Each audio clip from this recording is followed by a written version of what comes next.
Welcome back to Bros in a Landfill. Today, we're going to be talking about the latest Nintendo Direct as per the E3 ish season. Trybien, what were your general thoughts on this presentation? So the general meme is that Nintendo Directs are pretty crappy. And I haven't seen any Nintendo Directs for quite a while now, so I Hmm. kind of just took their word for it. And I watched it thinking, this is crappy. Well, inside I was having immense bursts of joy, not knowing if I'm allowed to have my own opinion or not. Right, right. Okay, so that's an overall positive impression, I take it. Yeah. I I guess so like in general, from what I'm seeing, the reception online to this has been really good. Though it might just be my bubble, like maybe it's just the kind of people I tend to follow on Twitter or whatever are really into this. But people seem to be saying that this is a real winner. Yeah. And I haven't I'm seen anybody saying it's a bad one, which is usually what the case is. yeah, no, I don't think I've seen a single person saying this is mid, this is lame. And I really liked it. I was pleasantly surprised. Um, But here's my overall take that might be slightly, only a little spicy. It's only a lightly spiced. It's like white people spicy, I guess. This take. Okay. I mean, Uh, you've got like 50% white in you, so you can be about 50% half spicy. yeah, yeah.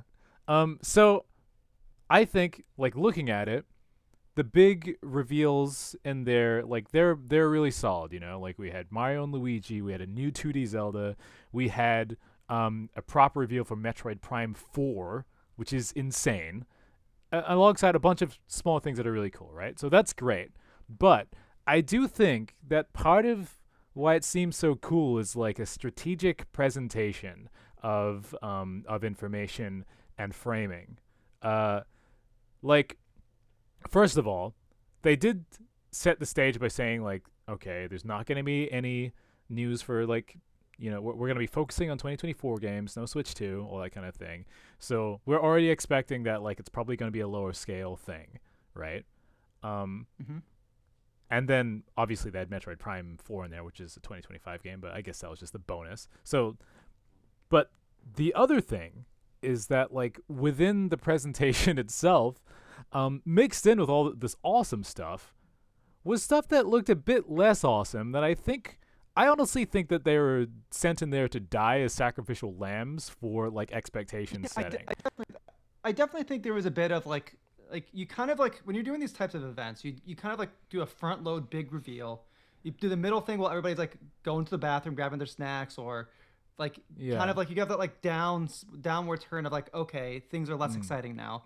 So that like the bigger reveal like Metroid Prime 4 at the end is much larger. Like Sure. there was definitely an ebb and flow to But I think even the within that pacing, like that pacing is kind of normal, but like some of these games, man, like they look like they are strangling the Switch to death.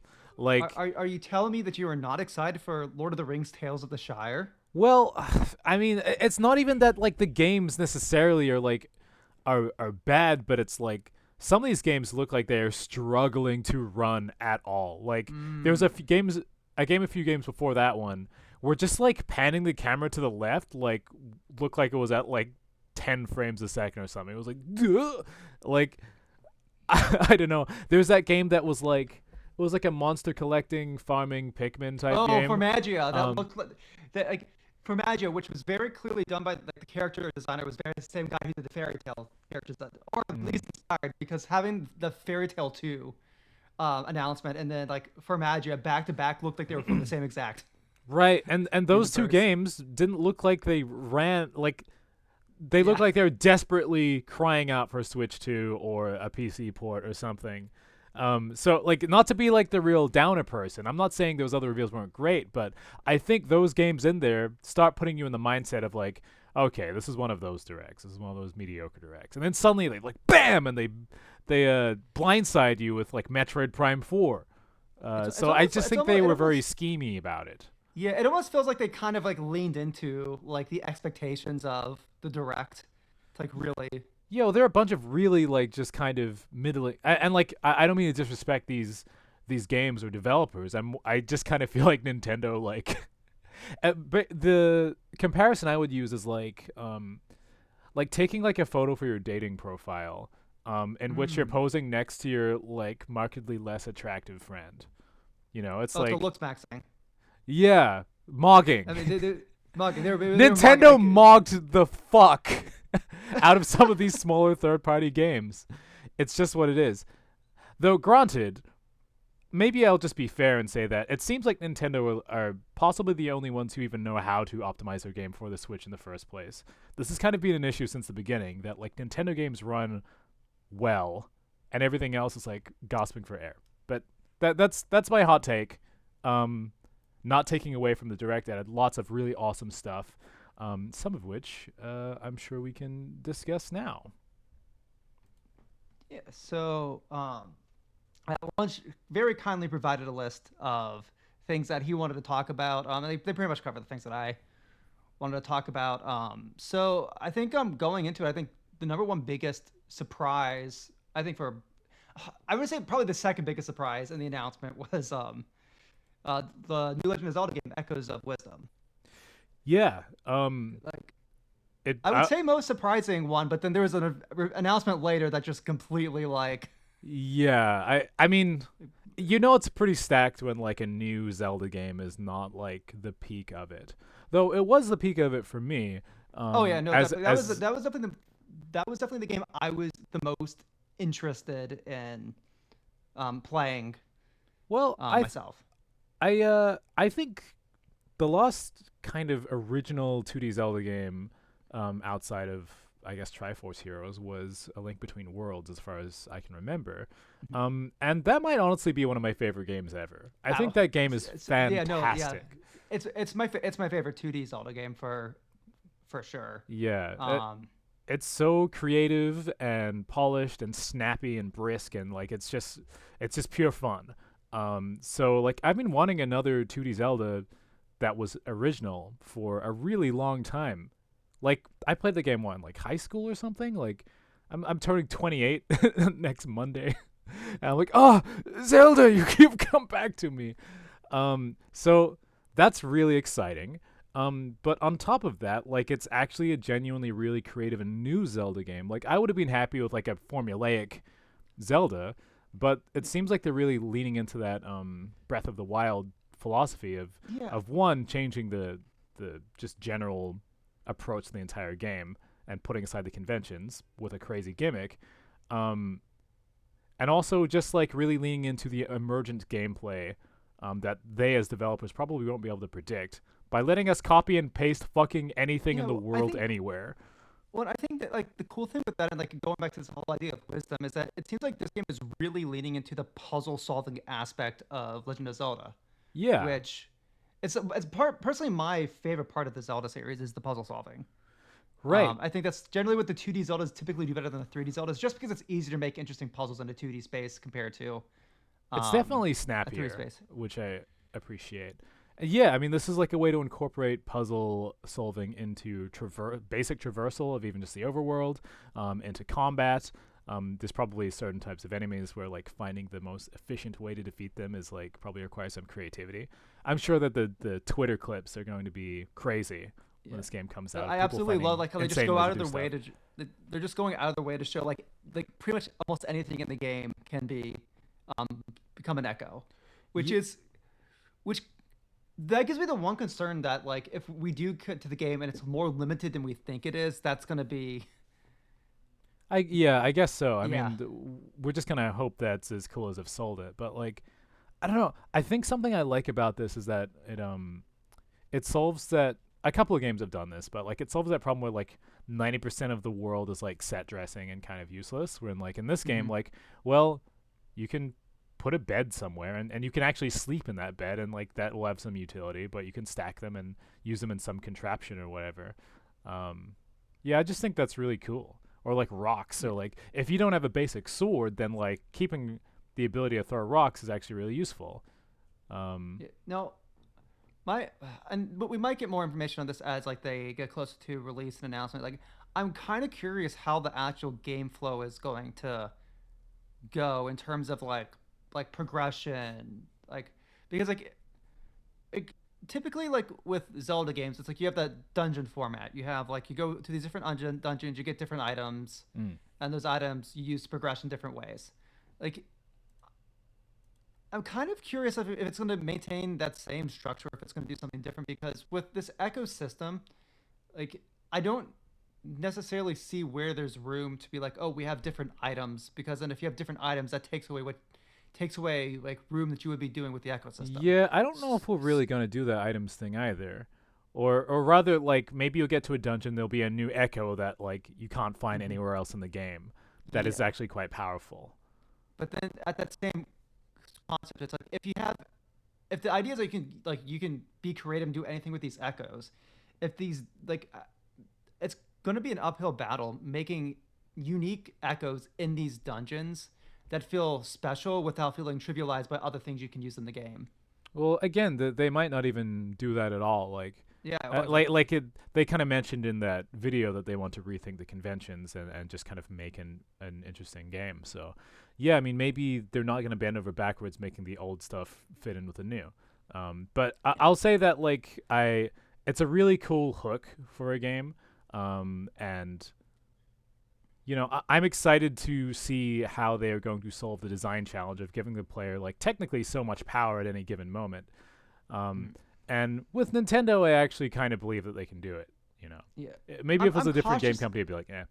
Yeah, I mean I'm cautiously optimistic. I mean like this is coming off the heels of something like Princess Peach Showtime, which like I mean I didn't play, but like at least from that perspective, like that was a game that like I don't feel like particularly interested me Hmm. like as much as maybe this game does. But like I look at that and I see like, oh, they made a game that's kind of like all around this idea that Mario has transformations. Let's give Peach a bunch of different transformations with a bunch of different gameplay. Hmm. And I kind of see that them kind of doing something similar here, where it's like Legend of Zelda is kind of built around puzzle solving. So let's make this game that's all about using your brain to come up with ingenious ways to Hmm. um, but yeah, like I just it's one of those things where it's like it's definitely a risk. Like whenever you're like changing, like whenever you're doing something that's so similar to a previous property, but you're doing something different, there's always such a weird room of risk there of like the actual gameplay loop not Not landing. translating to the new system. I mean, oh, But I just trust this new Nintendo. I mean, like they managed to revamp 3D Zelda even more dramatically, yeah, and that became the most successful Zelda games ever. I also think that 2D Zelda games typically just like don't miss. I think that at least yeah. from the ones I've played, like they're all good. So, um, I mean, if this, I'm a lot more skeptical when like a new Sonic game is some crazy gimmick, and I'm like, oh fuck, there's no way. But personally, I have trust, and maybe I'll be proven wrong. Yeah, I mean, generally, like I wouldn't even say like Nintendo in general, because Nintendo like can really put out stinkers when like they like odd things that are like overpriced. Like they can put out a good game sometimes, like that is like a nice twist, but it's not like a full games package worth of twist. Sure, I'd say when it comes to their Uh, major franchises, they're pretty consistent. mm, But I guess that's a matter of opinion. yeah, Um, but yeah, I'm just curious how they make a full game out of this, other than just like a big sandbox of like random puzzles. hmm. Yeah, well, we didn't. I mean, I'm sure we could probably get some hints as to the overall structure if we like poured through the trailer. But I'm kind of happy to just play it when it comes out. Like I'm Yeah, intrigued enough, and I love the previous 2D Zeldas enough that I'm willing to just dive in. I mean it's the first time like I've like been like really like like interested in playing a Zelda game like right at launch. Yeah, So well, despite how different it is, part of me is also like it still feels kind of a bit more traditionally Zelda than like Breath of the Wild and Tears of the Kingdom era Zelda. And like I will I say that like I do feel like I miss the old version of the franchise a little bit as someone who grew up with it. yeah. Um so even though there's a new character and stuff, like there's just something about like I don't know, looking at rocks and bushes and trees and I'm like this it looks like I Zelda. mean like I mean like for me like I much prefer the 2D Zelda games over the 3D Zeldas like Mm, majority of the time. yeah. So like I'm like this is as excited as I'm gonna be for Zelda for a while. Like as I Yeah. said, like my favorite game, my favorite game in the series is A Link Between Worlds. I absolutely adore the Seasons game, like Story of Ages, Story of Seasons. Mm. Um, I I am upset that I missed the boat on the DS games. I feel like if I went back to those, I'd love them. Yeah, my brother likes But those. I love yeah, Minish and Cap. That game's adorable. Um, yeah, I love Minish Cap. I just couldn't beat that final dungeon because I'm bad at games. well, not everyone can be as epic as Lunchbillion and his Wii U save states. Um, True. so yeah, I guess one last thing I'll say about this game: it's cool that Zelda's the main character. It feels like there's been like how many games? 80 million. I think it's fair to let someone else be the protagonist for I mean, like, once. she deserves a second chance after Wand of Gamelon. Yeah, straight up. And I really like that they gave her something different to do to make her feel more like her own character. I wonder if in the next Smash Brothers game she's gonna be like dropping beds on people. I hope so. That'd be hilarious. Cause I could even see her like yeah, make. It'd be funny if she like even like makes does like a Kirby thing where she makes echoes of the other fighters. oh, that would be sick. I mean, like she even has like a kind of actually, I'm forgetting what her outfit looks like in this game, but it feels not that far off her Smash depiction. But anyway, Mhm. maybe we'll move on to the next game in our list of three. So The actually most insane, crazy reveal of that no one saw coming. Ace Attorney Investigations. I don't actually have the official name of the collection in front of me. Yeah. Uh, So I say it's like full disclosure. I say this is the most shocking announcement that they had on the trailer. I literally called it the day before in one of my Ace Attorney chat rooms. you're like you you I saw the literally called. future. I literally called it. But like so for anybody who's not initiated, Ace Attorney Investigations is a spin-off series starring the prosecutor rival from the Ace Attorney series, Miles Edgeworth. We like the first game in the investigation series came out I think in like 2007. I want to say. I just remember playing that on a car ride trip to Texas. Yes, Mm. and then the sequel to it came out only in Japan, and we never got it in the West. And by we never got it in the West, I mean we got a fan translation of it in the West, I've never which you played the could. fan translation. It's goaded. Um, and by it's goaded, I mean like so. I guess let me give a comparison. So like Daigyak and Saiban, the Greatest Internet Chronicles, those were games that didn't initially come to West. We had fan translations, and then like they came to the West, and then the names were completely different in both versions, and that took a hell of a time to get used to. Yeah. But holy shit, like seeing some of these new names for these characters is mind-boggling Is this for an this one. investigations too? Yeah, and investigations too. Right. Well, I guess localization, like they generally completely change the name of characters in the Ace Well, I Attorney mean, like series. So I mean, they can't really use anything that was used in the fan translation, like unless if like everybody in the fan translation signs off and there's no other legal issues. It's so much easier just doing their own thing. I'd be surprised if Um, those fans had any fucking rights in that situation. But fair enough to yeah, avoid but that. like I'd say like with the Greatest Internet Chronicles, like a lot of the name changes actually like made sense because like Chronicles did like the team that did the fan translation did a bit more of a faithful translation with the names. Hmm. And some of those names are just straight up just Japanese puns that didn't translate well into English, and they kept some of those names in the fan translations. Yeah.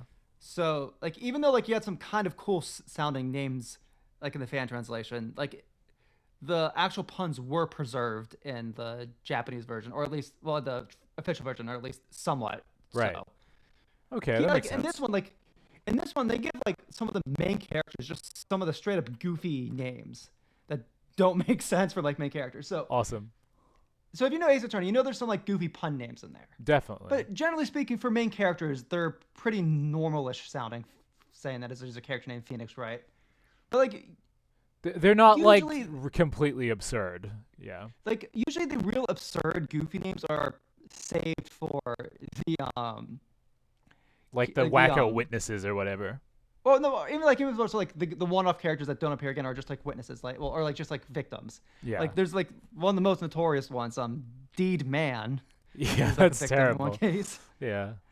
Um, but no, so just like for example, two of the main characters in Investigations 2 that they're bringing over here, The official names for one of them is Eddie Fender Eddie Fender? and Eddie Fender, Oh, jeez. and another one is Eustace Winner. Eustace Winner? Well, Eustace Winner, Oh. and it's a pun on like useless winner. Eustace Winner. They can't keep getting away with it. Yeah, and then on top of that, like I know a lot of people are going to like a lot of the new assets because they do look cute, but they also kind of just look like kind of a bad, like or at least like a cheap mobile game, at least to me. Yeah, Like well, I they're guess they let you pick which graphics you want, which yeah, I mean, I I think is appreciate that. always fantastic in Yeah. remasters. But like the one thing that I can't wrap my head over is they changed the logic graphics. So like like in the original Extreme Investigations, there's like you have like the logic works like you have like these bubbles and like they spin around and like they kind of fuse and they do like a I vaguely remember like there's this. like Yeah. yeah. So like at least what they showed in the trailer with the logic in this, it's just like you got like these two like weird puzzle piece things and they go like I'm using my hands for this audio only podcast. Awesome. But they kind of just like they just kind of like shimmy left and right a bit and just like click together. I'm like, it's like it loses so much of the riz. Like the original. Edgeworth's logic Originally- riz has been defiled. Terrible. I mean, I don't know it's nitpicking. I'm a Ace Attorney super fan. Look, I'm not like Ace Attorney Investigations 2 is one of my least favorite games in this series, so I don't even know why I'm that bothered, but I'm still bothered, like on the principle of the matter. That's hilarious. Um, I've heard all kinds of curi- opinions about that game. Yeah, I'm very curious, like what the like what the voice lines from the new characters will sound like because the original fan translation, they all like there was like they did actual voices for that. Nice. Like so it's gonna be interesting seeing those comparisons. Yeah, I can't wait so- to like see like the debates and video essays or whatever about like which version is like the real version. Yeah, I mean, for all intents and purposes, the official version is the real version because that's the version that most casuals are gonna play. Only the super fans who got But a DS some ROM people are gonna and then, like have opinions on which version is better or more faithful or something.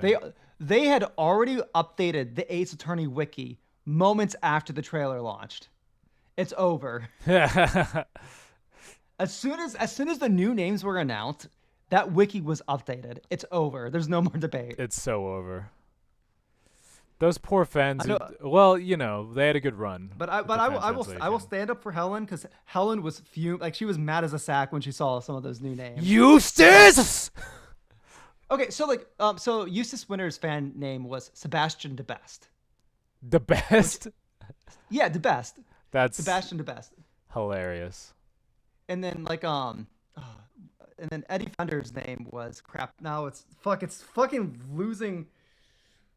No, it's like Back to the Future when like you're disappearing from the photograph. Well, actually, the problem is like I actually associated him more with his Japanese name, Tatsuyuki. Fuck, I can't even remember his last name now. Tatsuyuki Shirogane. But regardless, like I'm making a fool of myself. But the fact of the matter is, I'm just glad that it's actually coming to the West and people can play the games. Like I know, like Investigations 2 isn't my favorite. I know Investigations 1's kind of a black sheep among the fandom. But it's fucked that like the whole franchise isn't just available for everyone. So like it feels like an old wrong is being righted, regardless Yeah, of your no, opinion on exactly. the game. Like for the sanctity of the Ace Attorney No, franchise, it should exactly. all be there. No, and people I know people who love Investigations too.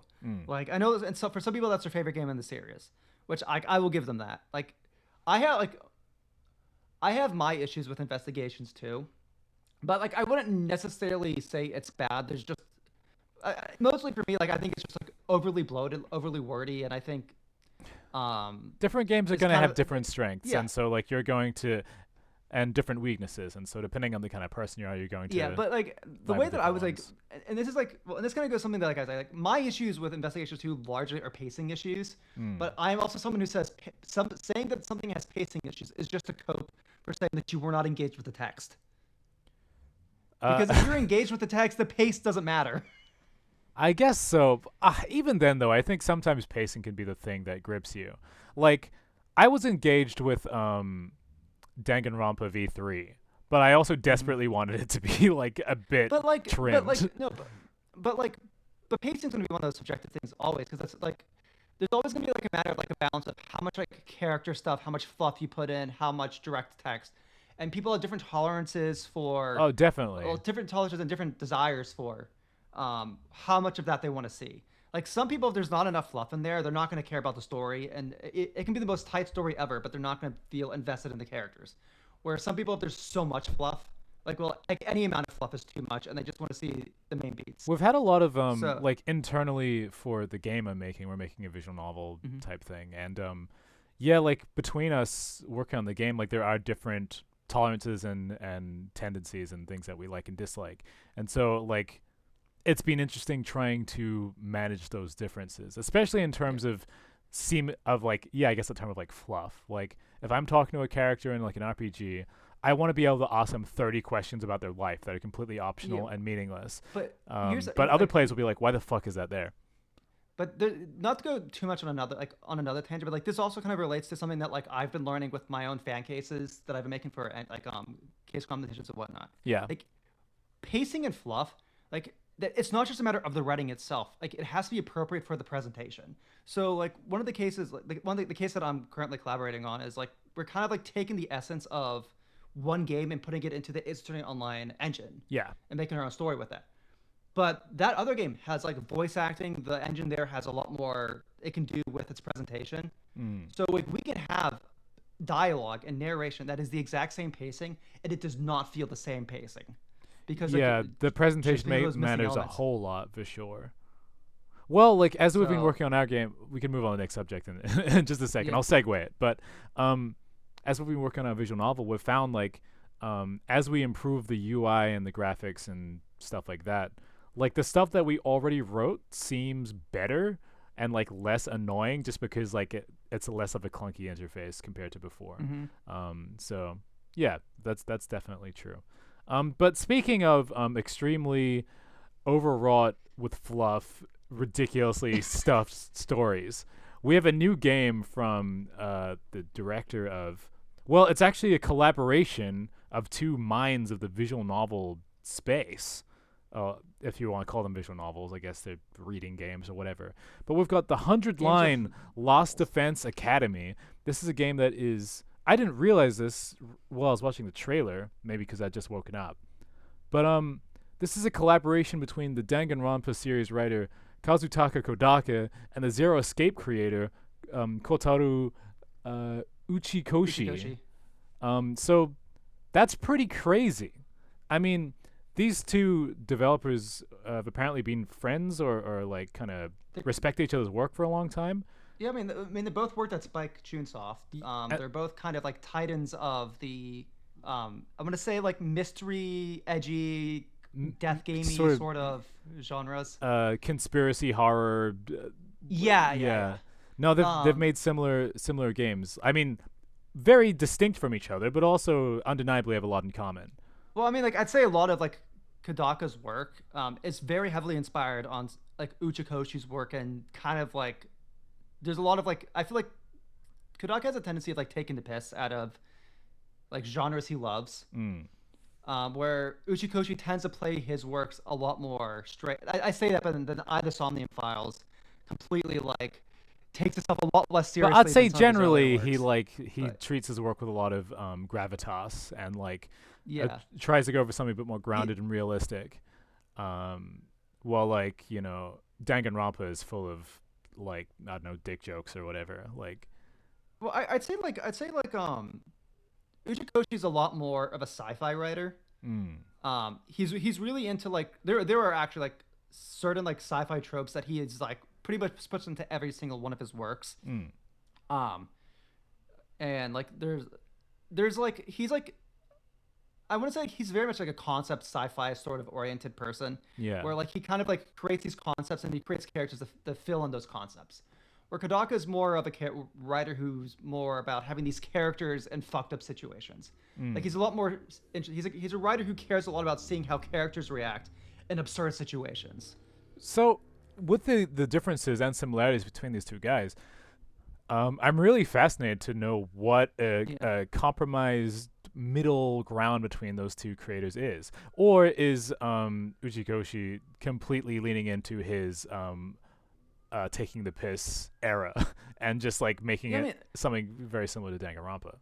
like that's I feel like that's probably going to be more the case, especially coming out of something like either Somnium Files and Yeah. Nirvana Initiative. Those were very much more character-driven stories, more so than what his previous, I'd say his previous works were. Um, Hmm. but the thing that interests me the most is like, so like I was doing some reading like on articles and stuff, and apparently like this game has been in development since 2017, and put their studio in like their studio was put into debt, taking loans to get this game created. And Yeah, this, they've been going like yeah, all in on this apparently, which which is like which I guess they must really believe in it, or maybe they just have a lot of pressure to like take a troubled project to the finish line. I don't know. but like that makes me all the more interested in the fact that they went with the route of making it a like a strategy RPG. Yeah, we haven't even mentioned that yet. That like it's a Yeah, like it's tactics like game, which is crazy. It's like like Danganronpa plus Zero Escape plus Fire Emblem. What the hell's going on? like it's not like this is not like a genre that like I would associate with either. I mean, like it's still like in some ways it's still like a genre where you have to think about your actions and there's consequences and I mean, on the do we know much battlefield. about it? Is there But permadeath? Because if so, that would lean into that kind of horror element those guys do all the yeah, time. but like at the same time, but if there's permadeath, how's that going to affect the story? Like these are like visual novel writers, Yeah, like so they generally try and to use all the characters, but they are uh, used to. but Yeah, like usually they but like control and gate when characters die. and this is actually like something that like even like more like confounds me about this work. It's like Uchikoshi and Kodaka have very different approaches to how they write their stories. Like Kodaka, like it's something like he just writes a straight narrative. Like Kodaka basically writes a book and he puts gameplay into it. Mm.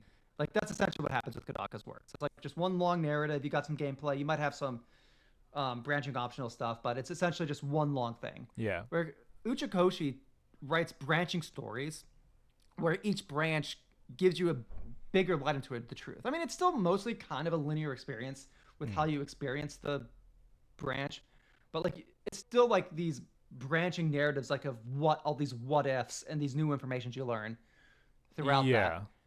So like for like an SRPG, like I would say that probably like leans more towards Uchikoshi style, where you want it like because what makes like really good SRPGs like iconic is like the consequences you feel playing them. Like every choice matters. Yeah. Like fire. I mean, fire. That's one of the reasons why Fire Emblem was so popular.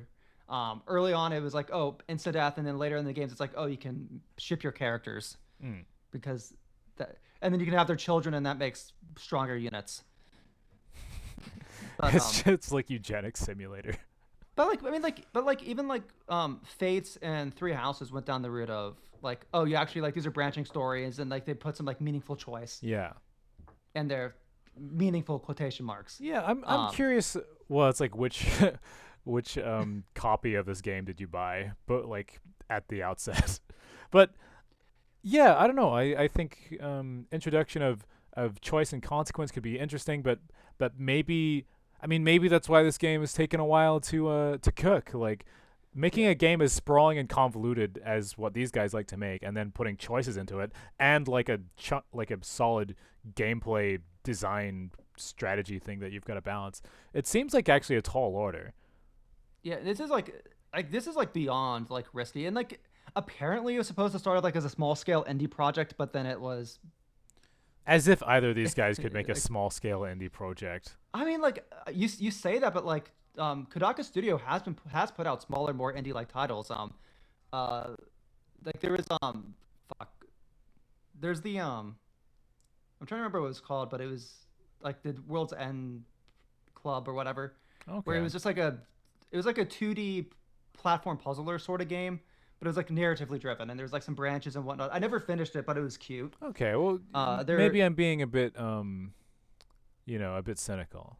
yeah, they also I forget oh crap I forget what it's called, but like the studio also put out like this like movie game where like you like it was actually like a live action movie with like kind of like branching choices you're going through and you're trying to figure out the truth of like why you're here and like your character's constantly dying and you're like learning more, making new progress each time you die, Mm. sort of stories. Okay, Uh, okay. so Well, like they're so they they're can do definitely smaller indie putting a, things. They just aren't doing it this time. they're This also time like making a they're gotcha throwing game. their entire ass into it. Yeah, they're also making a gotcha game too. Well, So maybe that can I'm fund sure this that game and yeah, that's what I was. help them like with their mortgages or whatever. I mean, I mean, it looks interesting. They put out an anime for that game like a few years ago, and it was mid, but the music was amazing. So We'll take it. I'm a Sonic we'll fan, take so I'll it. take that. Yeah, Um, like yeah, I will casually shill crap. I can't. My brain's completely gone. Like I can't like completely forgettable franchises completely, but yeah, like I can hear the music perfectly in my ear. yeah, we can put in an editor's note or something. Um, Yeah. well, okay. I guess I'll just kind of round off this discussion by saying I think the game is most interesting just because of like that conceptual, like the minds behind it. I think it like one of these types of games, but with a strategy RPG element, sounds cool. I do think that the setting of them being in a high school and like looking very Danganronpa esque is like a bit like all right, it's sort of been there, done that. But I'm curious to see how it will go. Um, I think given like the development of the game, like and like development how it's been in, I have to imagine that the Danganronpa aesthetic was a deliberate choice to make it appeal to the oh no, Danganronpa fans. it's smart. Like, Yeah. and I think that that is like effective branding for them. And I like my light bulb in my brain went off the second I saw that art style. That being said, that like, do they have to be high schoolers? Like, can we do anything else? Can't they at least be in Uh, like a university or so maybe in it's a like a in a fast food restaurant, it's funny a you say that, like, hotel? 'cause, like the like it's funny because like if you go to the comments of the video, and this was the same thing, like in the Discord chats I was in talking about it, but I'm half expecting like the game to start. You beat the first boss, then like the Spike Chunsoft logo pops up, and like Monokuma just comes rolling in and says Uh, you have to start killing if all this three. was a So stealth like Danganronpa game and I managed to get to that unspoiled, that would be so fucking hype. That would be awesome. And I say yeah, that as the some. problem with that, Oh, sorry. like I mean, joking aside, like that's a real consumer protection nightmare because they're advertising as a strategy RPG, and Oh yeah, like yeah. I can But imagine though. Imagine the I hype. imagine like there are going to be fan edits of that game that are like fan fiction versions like or fan videos of Yeah, that game that maybe. like Well, do it does that. just feel like a batch of new Danganronpa characters. But Yeah. anyway, by the way, just before we end off this, I also want to add real quick that I keep joking about how bloated and convoluted these games are. I love these games. I I played mean, through we're bloated and convoluted individuals. exactly. Have you heard Bros in a Landfill? Oh my gosh. So How many episodes of lots of Monkey Ball do respect. we have? Oh my god. Also, it's becoming increasingly difficult for me to critique like the writing of like visual novels and stuff. Like as I try and help write one, I'm like, this is really hard. And like, we've been working on this for ages, and I can see so many things where I'm like, that part sucks. That part needs help. Bro is living my life after like years of like writing fan trial cases, like and like Yeah, like and yeah. being involved in the creation and stuff. It's like making your own stuff and writing your own stories will fuck your ability to actually be able to be critical of other things, especially like in the game development market because it's when you're making a game, it goes beyond just like writing something. There are Mm. so many more considerations in terms of like the narrative and so many more compromises you have Oh to yeah, make. well, I mean, like my focus is split between like making the game and then doing social media and like there's so much I don't know. There's just a lot going on, and it's hard to not see what people are trying to do and seeing how much passion they have for the thing that they're making, even if it's like not quite working. That being said, I think the Danganronpa games and Zero Escape games are good. At least Like from what look, I've played. let's be real. Like I don't like strategy RPGs. Like I think the only strategy RPGs I finished were Fire Emblem, Fate, and Awakening, Mm. and those were entirely carried through by the character shipping. Yeah, like Like I just want to make them kiss. yeah, literally. Like I literally just want to make them kiss. I played as a dating simulator, and like I I want to suffered through pick up the strategy RPG. dolls and yeah, that's fun. But like the fact of the matter is, I'm probably gonna get this game on launch. I'm probably gonna try to play through as much as I can and force myself through the strategy RPG because Well, you gotta do it for Kodaka and Kodaka's kids, man. Like, Well, like, no, but like Kodaka and Uchikoshi are both like character. Like I'm saying this even though I'd probably be able to guess a twist miles away because I played enough of their games. yeah. But like they're writers who know how to make very punchy ends to their Mm. stories. I mean, like very punchy, like what the fuck reveals. Not all of them land. I would say less of a single punch and more like a prolonged 2 hour beatdown.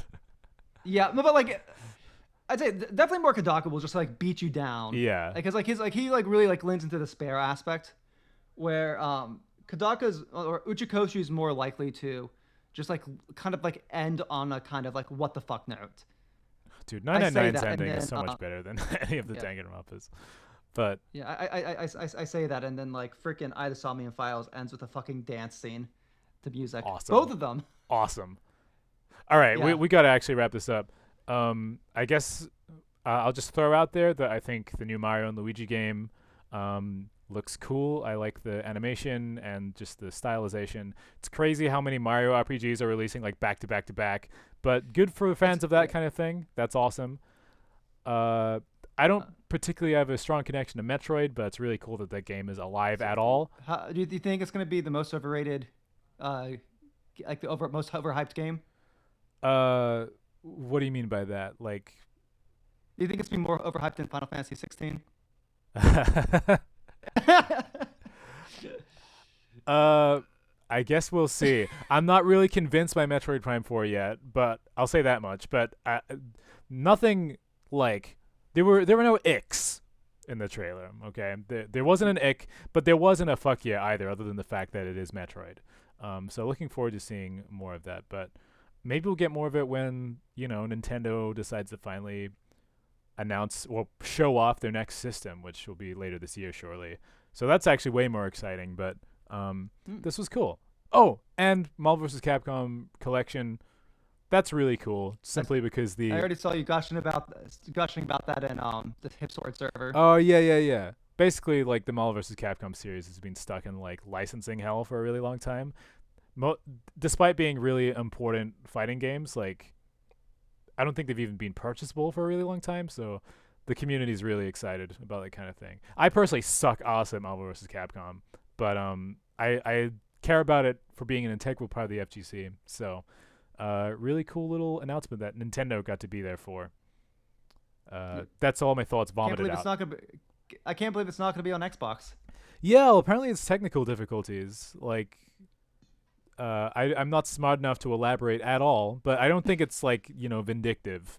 I think there's some technology they want to use that is apparently hard to use on Xbox right now. It's so interesting that like we're now in an era where like a game can go on the PlayStation but can't go on the Xbox because of technical issues. Yeah, what the fuck is going on? I mean, I remember back in the day, the PS3 was like the big game system that was like hard to develop for, like had yeah, I don't know. like all the bugs and whatnot. But Microsoft's in a weird 2024, place at the man. moment. Um, all in all, do you think Nintendo won E3? I think Tales of the Shire won E3. This has been Frozen a Landfill. Signing off.